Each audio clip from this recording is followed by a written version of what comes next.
અમદાવાદવાસીઓમાં ફરી એકવાર ફફડાટ બેસી ગયો છે, કારણ કે અમદાવાદના ગ્રામ્ય વિસ્તારમાં ફરી એકવાર દીપડો દેખા હોવાના સમાચાર અત્યારે સામે આવ્યા છે। આ વખતે અમદાવાદનો બોપલ ગુમાન નહીં પણ સાણંદ વિસ્તાર છે।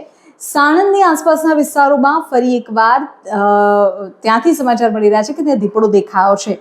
સ્થાનિકોએ એવો દાવો કર્યો છે, એટલે સ્વાભાવિક છે કે વન વિભાગ અત્યારે હરકતમાં આવ્યું છે। અલબત્ત સાણંદ અને તેની આસપાસના તમામ વિસ્તારો જે છે ત્યાં ગ્રામ્ય વિસ્તારોમાં લોકોમાં ભય છે।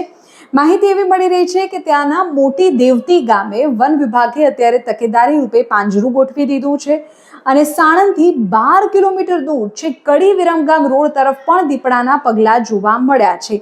એટલે વન વિભાગ એ દિશામાં પણ તપાસ કરી રહ્યું છે કે અહીં આ વિસ્તાર સુધી દીપડો પહોંચી ગયો છે કે કેમ, ત્યાં વસતા જે સામાન્ય લોકો છે તેમાં અત્યારે ભય છે।